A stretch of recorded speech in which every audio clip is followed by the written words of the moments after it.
It's a great day. My name is Che Brown, the Happy Entrepreneur, and welcome to the Happy Entrepreneur Show, the #1 business development and revenue focused late night show in the country where we are on a mission. And our mission really is to empower. Our mission is to inspire, and our mission is to provide you, that's right, you, the hard-working entrepreneur, with all of the resources that are necessary to execute that big vision you have for the people you were called to serve. And on this episode, we have the one and only Jessica Ann Nelson. She's in the building, and today she'll be talking about really how you can be a business owner and have impact in the world. Isn't that kind of cool?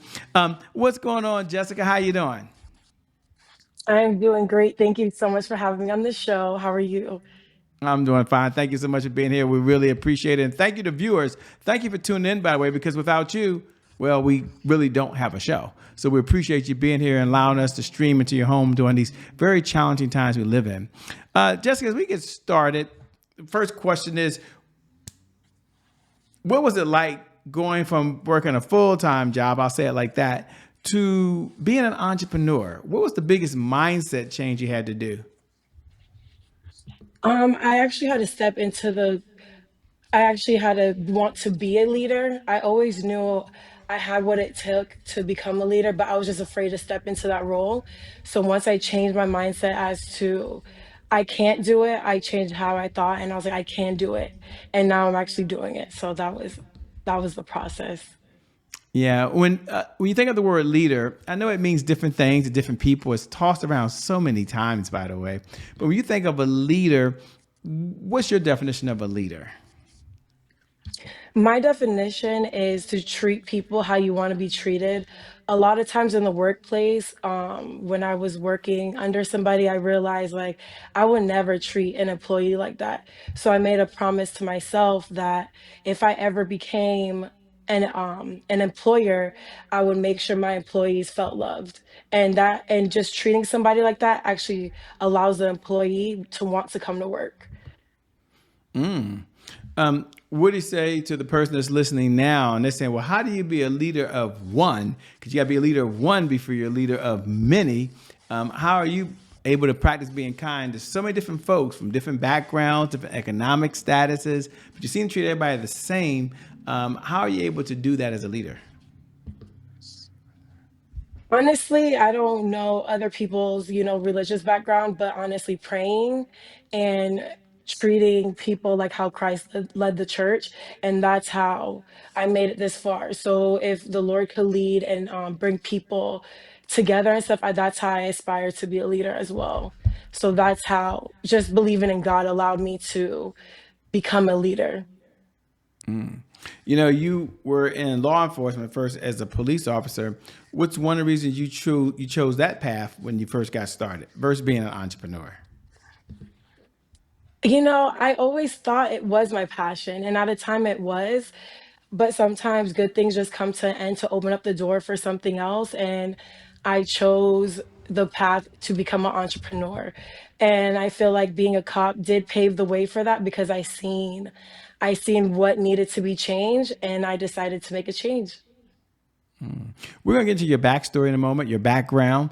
But I'm curious, and this, ladies and gentlemen, I can ask any question I want today, and we're gonna figure out what that thing on our head is in a few moments. But uh, for folks that listen, what's one of the lessons you learned being a police officer that's able to help you in doing what you're doing now? Oh, that's a good question. I think the best lesson that I learned as a cop that it's okay to not be okay. And I say that because being a cop is a high stress job and it's okay to ask for help. And again, those little things, just asking for help and, wanting to help people really change the way I view things. How do you deal with stress? Because stress means different things to different folks. So you're under a lot of stress as an entrepreneur. You were under a lot of stress as a police officer. How do you deal with stress these days? Well, first things first, I eat a piece of chocolate, make sure my mind is What kind of chocolate? You can't leave us hanging out there. What kind of chocolate you be eating over there? Can I say the brand or no? Absolutely. I I love me a Hershey's milk chocolate or the Lindor chocolates. I don't know if I'm saying the name right. I just know it's amazing. So after that, I definitely meditate and I think of a solution. And if it's just a solution I can't come up with myself, I pray and just ask God for discernment. Good way to start the day. Then other folks, they're watching right now and they're like, "Shit, I don't know who this person is. I know you're famous all over the world." They're probably curious, what's your background? What's your backstory? So take a moment, if you would, and tell us a little about who are you and what is your backstory that led you to doing what you're doing now? Well, my name is Jessica Ann Nelson. I know he said that before. I was a cop before. It was my passion. I loved it. But there was this one child in particular who really touched me. I noticed that he just was sorry. That's fine. Does that get edited or are we live right now? No, we're live, but it's fine. It's okay. Okay. Okay.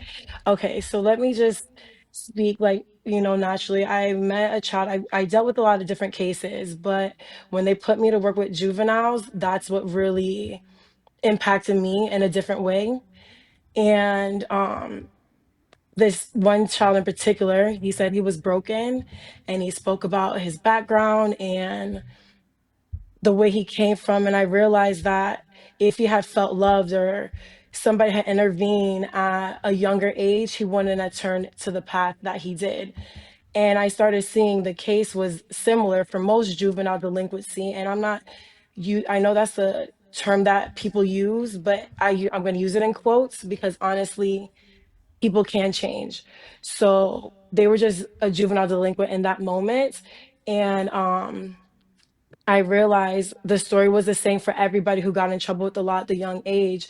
And I realized, like, you know what? This isn't my passion. My passion is to reach children at an early age, to remember so that way they know they're loved, they know they're safe. And upon building that foundation at a young age, instead of turning to peers that aren't good for you, they'll go to trusted adults and tell them how they feel and things like that, which is why I made this switch from being a cop to early childhood educator.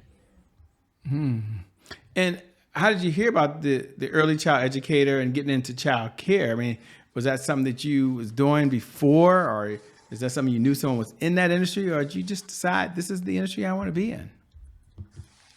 Oh, well, I was all over the place. You know, when you're younger and everything, like you don't know what you want to do. So you dibble and dabble into a lot of different things.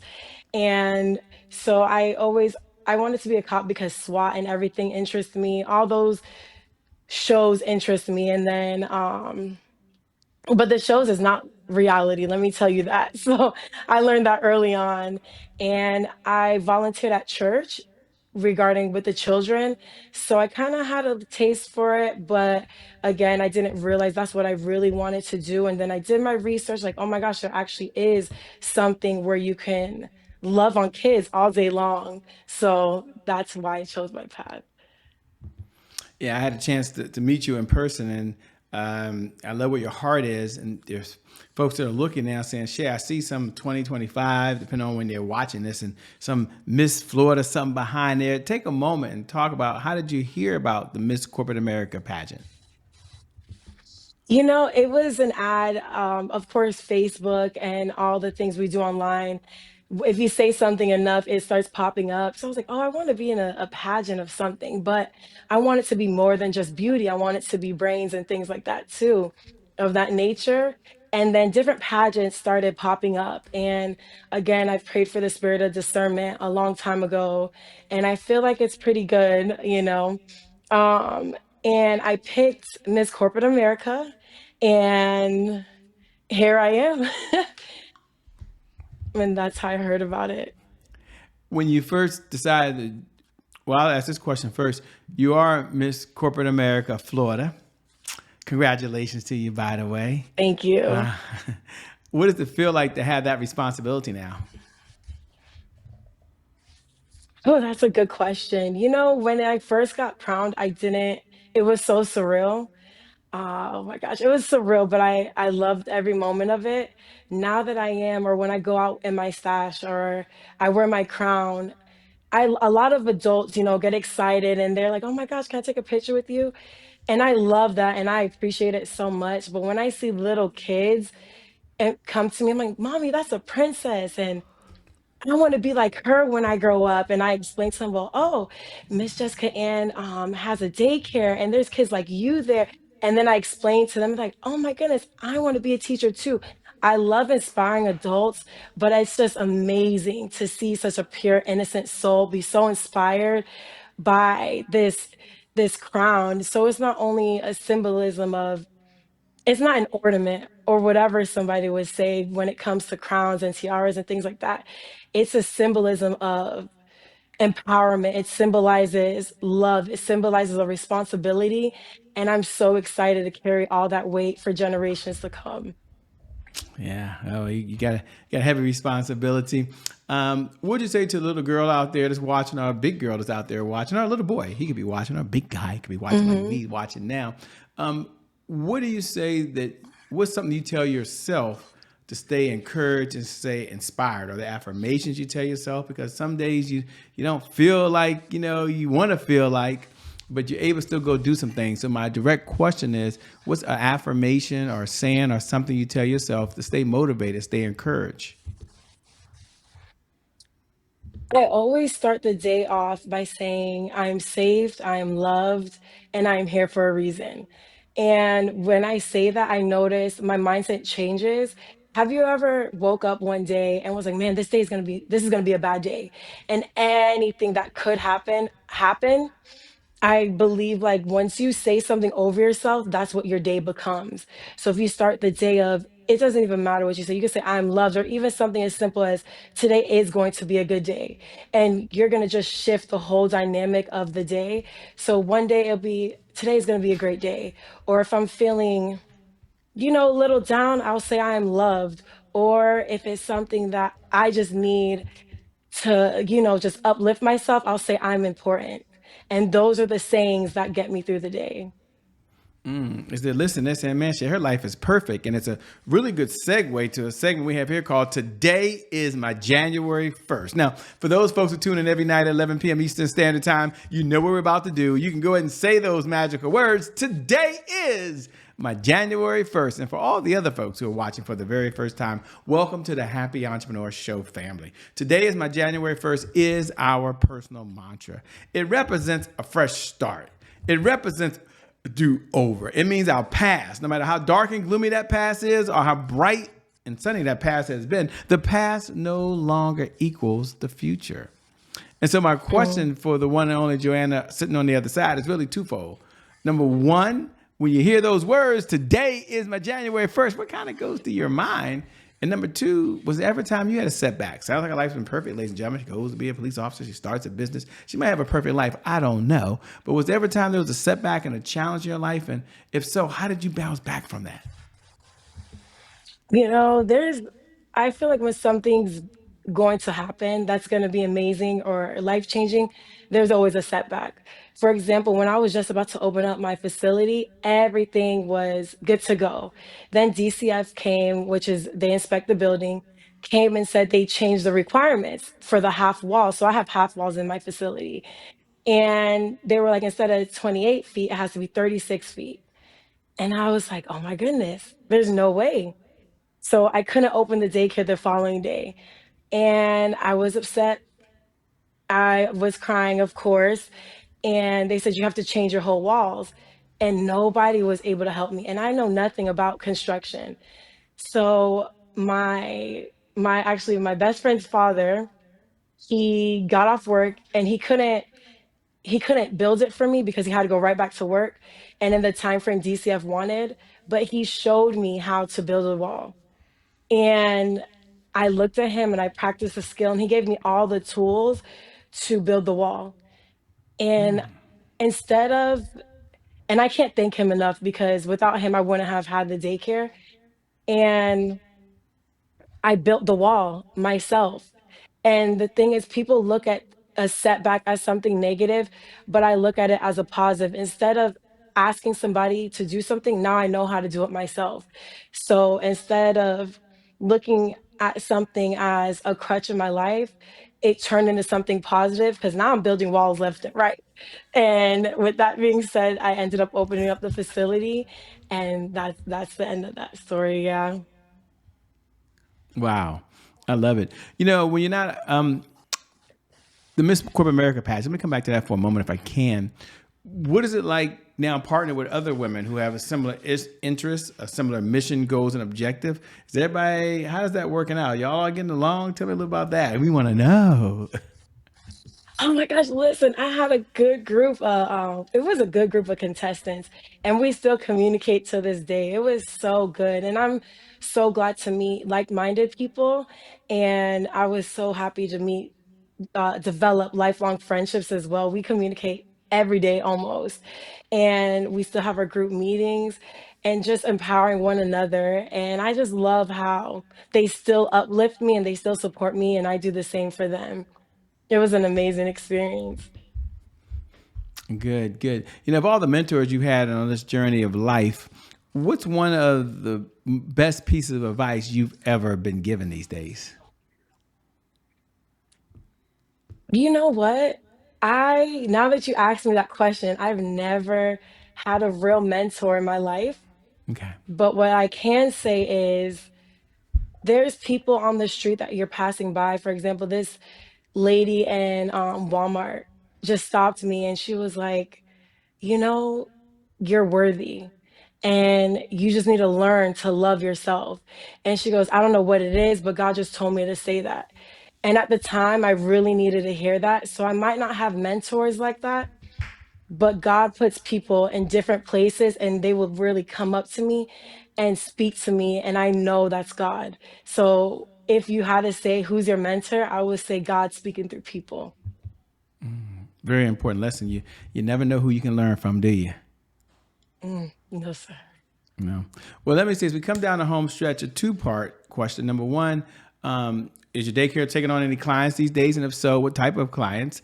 And number two, how can folks connect with you? What website, what places they go if they want to learn more about you and Miss Corporate America and all you're doing down there in Florida, representing the whole state? That's a big task, but you're really up to it. Of course, I'm up to it. You know, the daycare, we are full. After corporate America, Miss Florida, I have had so many phone calls, regarding just regarding if we were enrolling children. We are currently full. We have a wait list now. So that has been an amazing blessing with the outcome. If you'd like to reach me, you can follow me on Instagram at Miss Florida Jessica Ann 1. And if you would like to reach me on my personal account, you can reach me at Jessica Ann Nelson on Facebook as well. Let me say thank you so much for being on the Happy Entrepreneur Show. We appreciate it. I'm looking forward to all the good stuff you're going to be doing down there in Florida and across the world. Thank you so much. Thank you so much for having me. I appreciate it. And thank you. Thank you to viewers. Thank you for tuning in, by the way, because without you, well, we don't have a show. So we appreciate you for allowing us to stream into your home. You have a lot of choices. And I never get tired of reminding you, every night at 11 p.m. Eastern Standard Time, no matter what's going on in your life, whether you've been hit with the punch that you never saw coming or you're taking your life to a whole nother level, the one thing I believe is that today is your January 1st. And because of just that one reason, I believe your best is still yet to come. Your best is yet to come. Your best is yet to come. With that being said, my name is Che Brown, the Happy Entrepreneur. We out here, everybody. Peace. Thanks a lot, Jessica. Talk to you later. Bye-bye. Thank you. Take care.